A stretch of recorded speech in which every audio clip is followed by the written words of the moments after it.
So today I'm joined by Lisa Rovner from LKR Strategies. She is like the smartest person I know when it comes to development and fundraising and stewardship and all things that nonprofit organizations need to know about how to cultivate donors and contributor revenue. So Lisa, can you just really quickly kind of give us a rundown of what you do and LKR Strategies?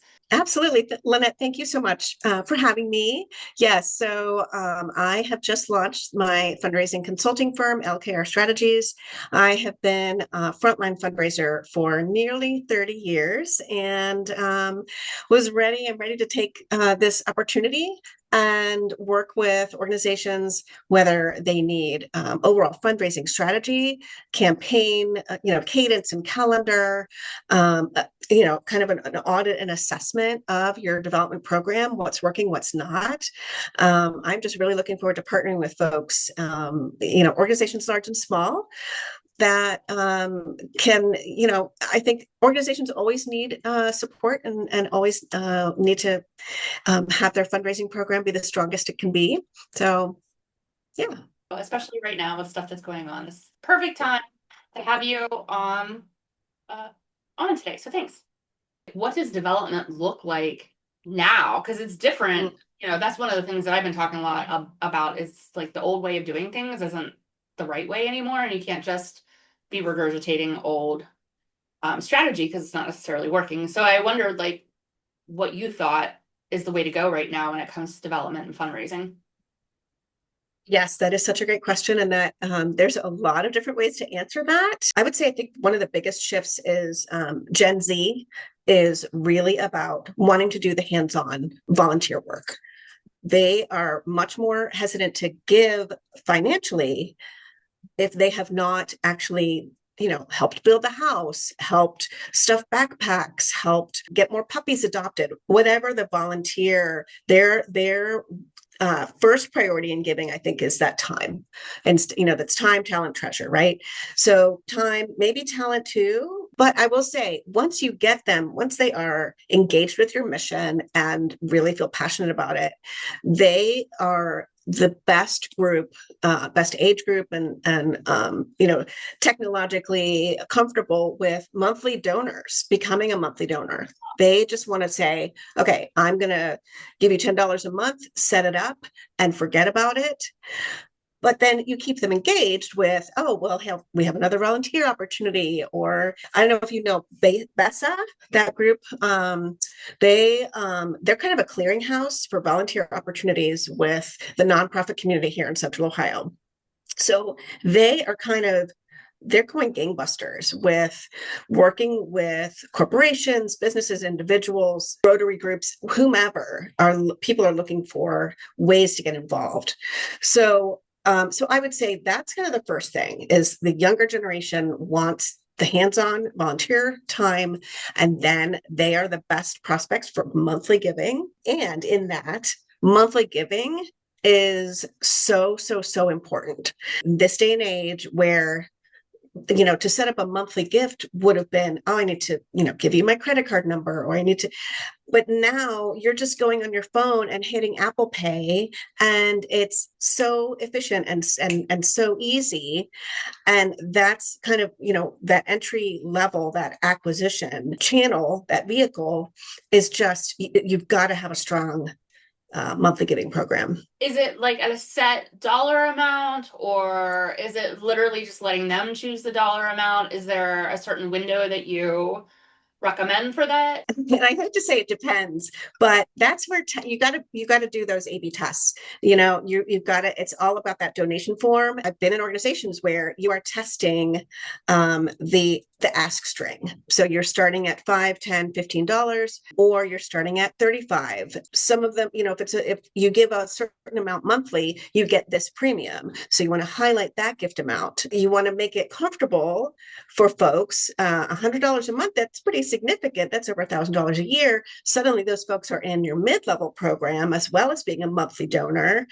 So I would say the thing is you got to test and really see what's going to motivate people, what's going to inspire people. I know it used to be way back when, like actual they needed to get something in return. Is that something you still see, or is it more of like just knowing they're doing good? Is there been a shift in that? Yes, people like the tangible in some situations. Again, that certain level of giving monthly. Public television, public radio, they're like the masters at, you give X amount of money, you're going to get a mug. You upgrade to this package, you're going to get all these things. But they're mission connected. When you have an organization that the thing you're going to get is just going to be another, I hate to say it, but another tchotchke or another, just, some, like, people definitely will say, I don't need another mug. I don't need another tote bag. Just take my money. I want all of my money to go to the program. So yes and no. The best way to get those donors who are going to be the most sticky, the most engaged. I say sticky all the time, and everybody looks at Right? me.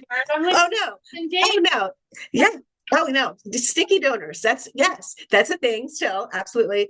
That, I think that's why when you have folks who are volunteering, who are engaged, or they're buying tickets, or they, have a personal connection to your mission, they might be coming in at that entry level. Let's say it's $35 or it's $25 a month. They're giving because of that mission. So it doesn't matter as much to them. Oh, I don't care about a tote bag. I don't need another thing. Giving because it feels good. I think you're getting into higher level giving then. That's the challenge when you're thinking about acquiring new donors. It might feel great to get, 1,000, plus new donors with a direct mail acquisition campaign. But how many of those folks are going to stay with you, right? I've heard a lot of organizations are having a challenge keeping their, we call it COVID donors. That summer of 2020 into the fall, giving was through the roof. I mean, just exponential growth in giving in that year. And then very quickly, those folks dropped off. And you saw terrible renewal rates because people were just, sitting at home. They were desperate to do something, and they might have had extra income, extra money, because you're not going to the restaurants, you're not driving to work. So yes, I'll send $25 to XYZ organization. But did they renew? Not necessarily. I'm sorry, I'm all over the place, but let's go. I'm going down a pathway. So to me now, Please. my question is renewals. And I mean, we say a lot of times in marketing, it's a lot easier to keep a client or to keep a patron than it is to find a new patron. When you're talking about donors, is there stewardship? Is there things that you need to be doing regularly? Let's talk about it from an ideal scenario and then maybe take it to hey, I don't have a development person. So how do I accomplish all of this? Absolutely. Ideal situation is you have a really robust communication plan to steward and cultivate those donors, because it is the same thing. Once someone is a donor, they are much more likely to give again, but you've got to say thank you.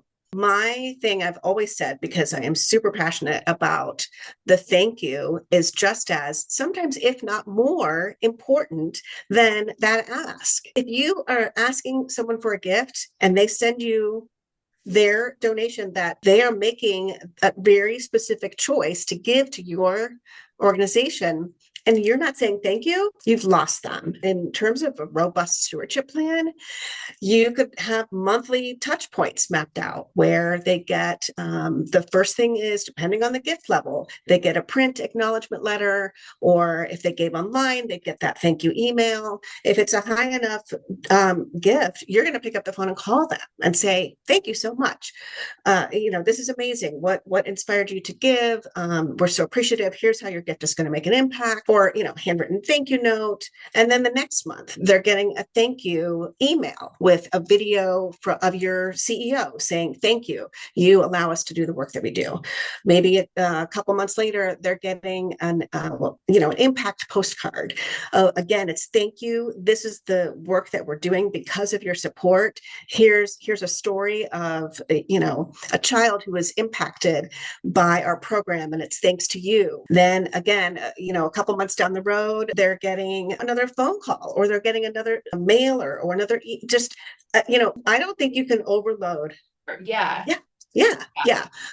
Because I feel like it used to be like you want to thank a certain number of times before you want to ask for another gift. I feel like that space of time has gotten smaller, where because the communication, everyone's getting a million emails, everyone's getting a million pieces of mail, so you have to break through that clutter. If you don't thank that person right away and say thank you within that shorter period of time, because within that period of time when they gave a gift to your organization, they're hearing from 5 different other organizations. So get in there and get your thank yous in before you ask again. I mean, I guess it makes total sense. I would never get a gift from someone in real life, like an actual present, and not say thank you to them.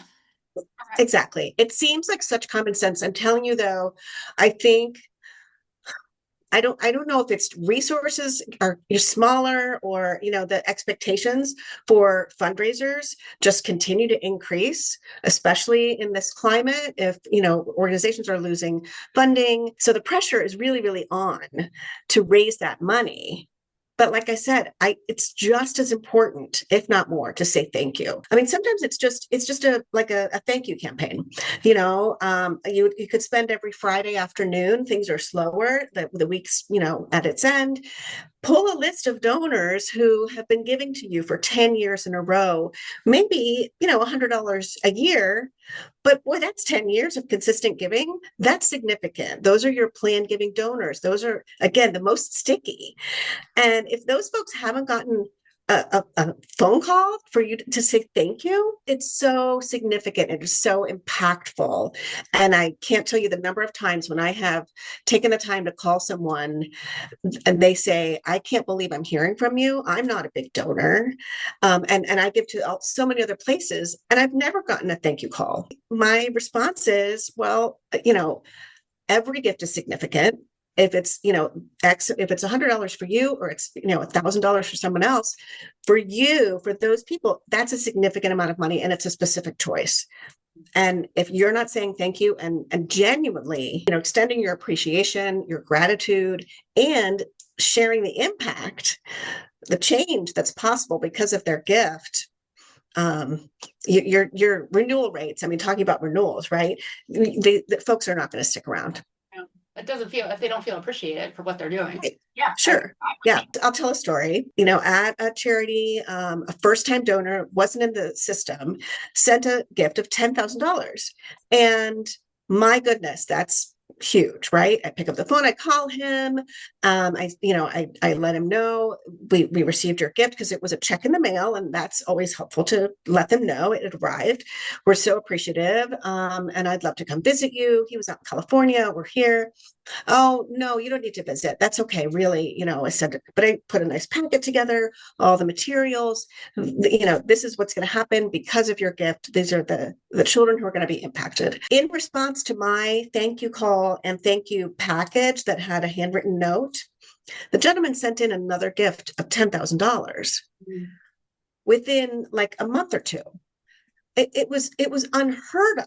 I remember it very distinctly.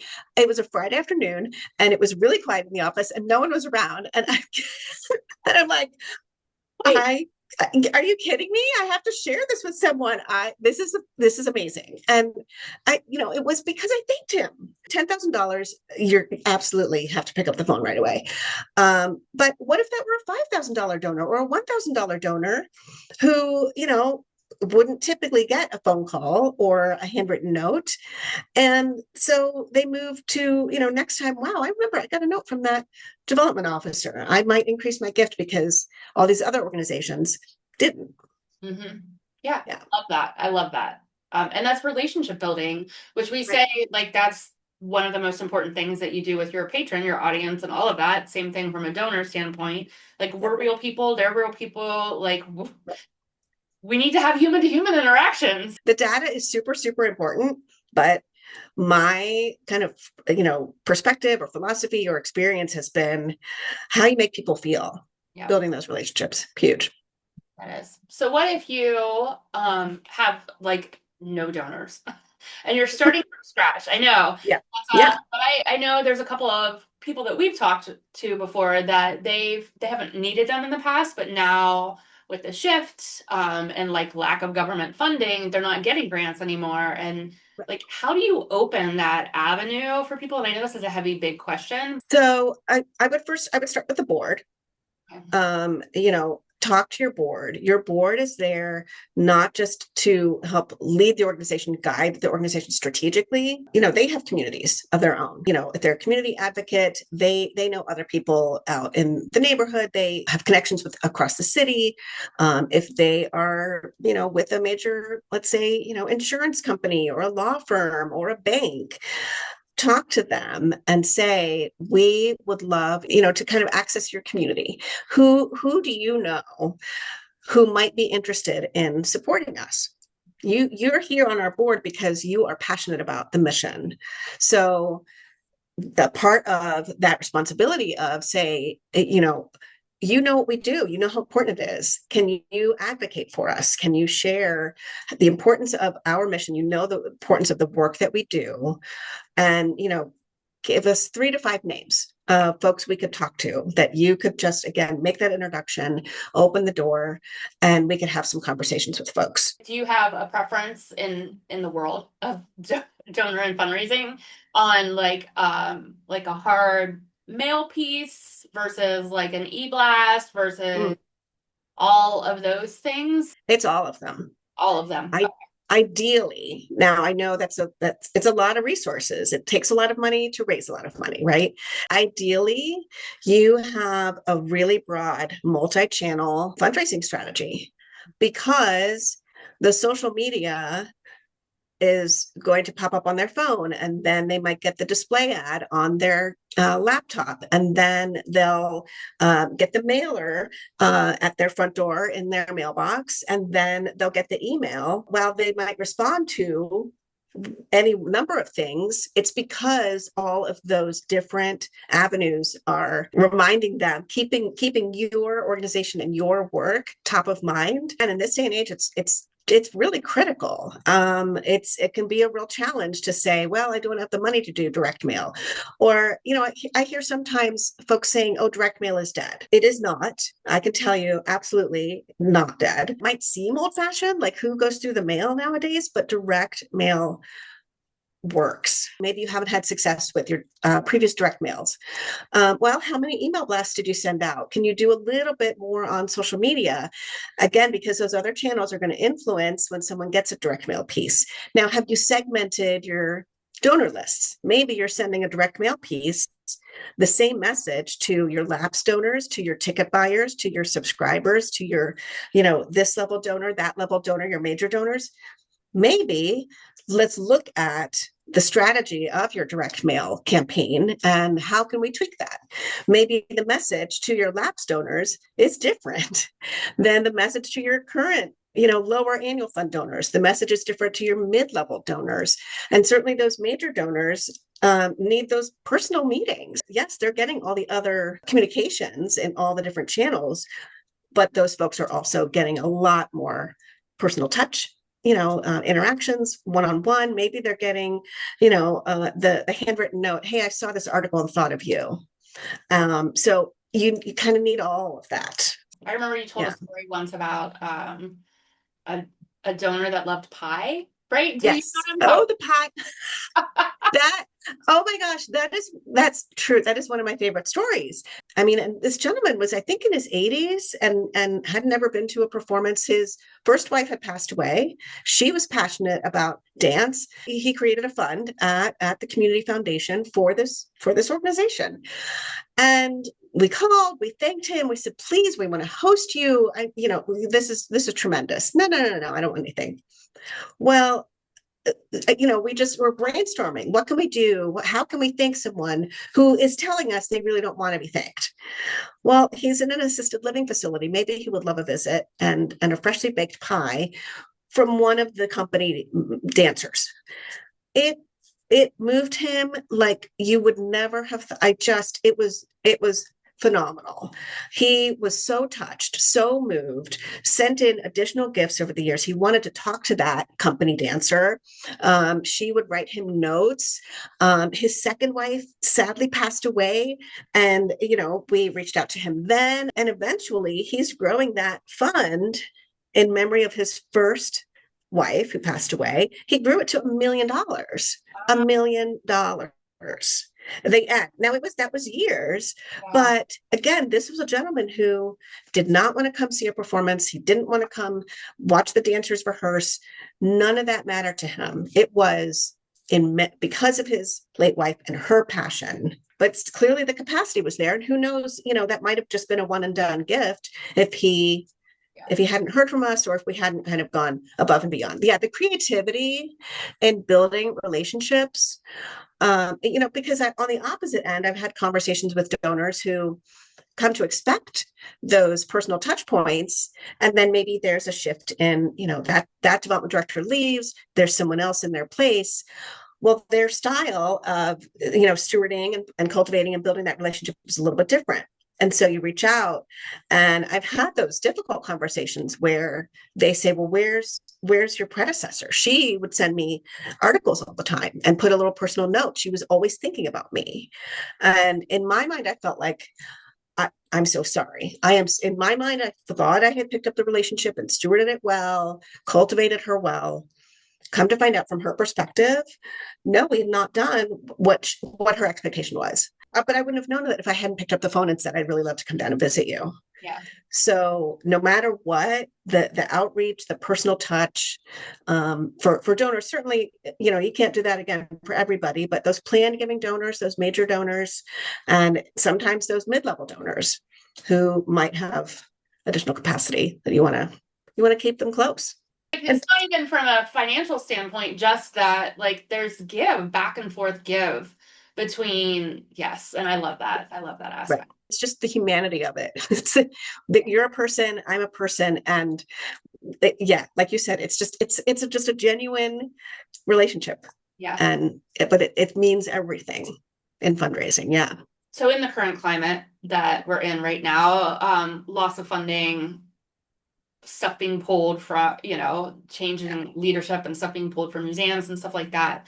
I know I've heard a lot of people, I'm going to put you on the spot here, but I've heard a lot of people say oh, we lost our, NEA grant, so we need to get this, filled. And they are looking at it, I think, from a filling a missing slot.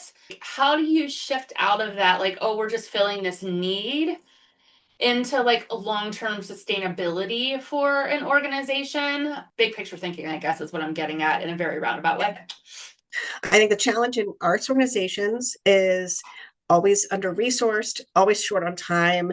It's, we got to get to that, next performance and next grant cycle, next campaign.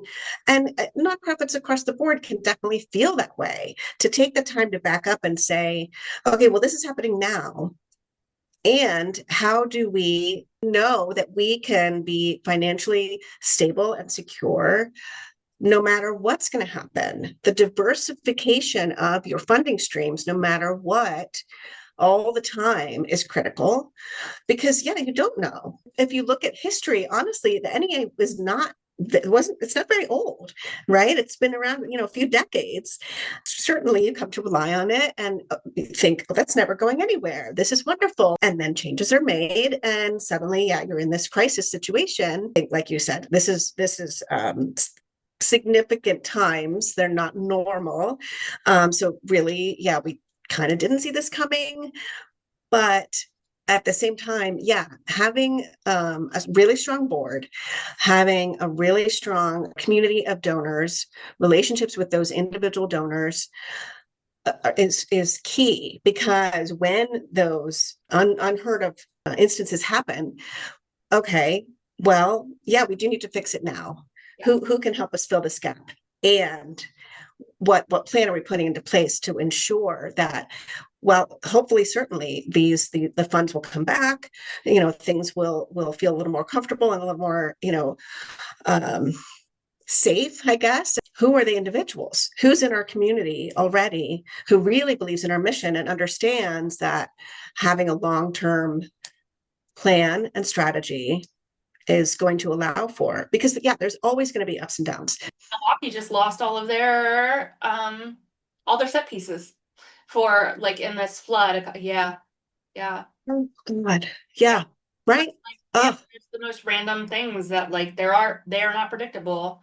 Yeah, you're right. it feels like it's a one-off, and oh gosh, this would never happen, a flood in Milwaukee, or whatever. But really, it's the smartest organizations that are prepared for those what ifs. And whether it's having the board be really cognizant and really ready, or endowments. I mean, certainly it's those organizations that are fortunate enough to have large endowments. I know they've been drawing down.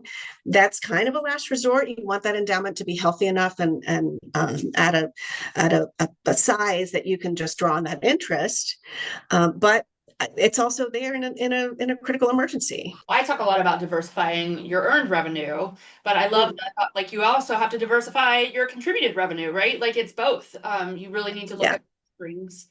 Is there anything else that you can think of from just a development, philanthropy, all of that standpoint that Mm. you feel either one, like is a must have, it's super helpful and you have to do it, or two, like people are missing the boat a little bit and maybe you should consider adding it? I mean, stewardship. Stewardship. Okay. Stewardship. Having a strong fundraising plan in place, having an excellent thought out cadence of appeals, digital and print, having that fundraising strategy in place is really important and helpful. But I do think the stewardship and long term cultivation of those donors takes priority. I mean, obviously, you need to ask for money, but then you need to say thank you, and you need to cultivate. Again, when there's those up and downs, there's a crisis. If you've got that strong donor base, which you will have because you have stewarded and thanked and cultivated and kept them engaged and shown them the impact of their support, they're going to be there for you. Yeah, love that. And we say that a lot too about strategy.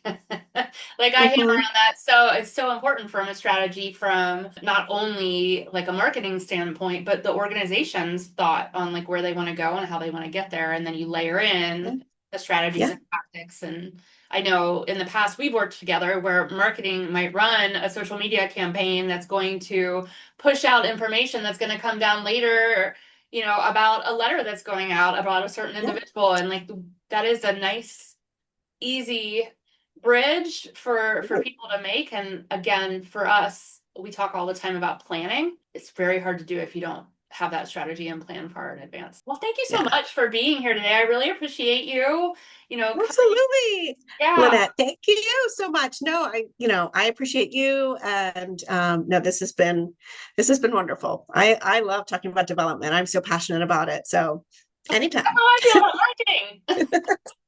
So we'll put Lisa's contact information down below. So if you want to get in touch with her, if you have any questions about development for your organization, I'm sure that Lisa would be happy to connect. So thanks, and we'll talk to you soon. Thank you.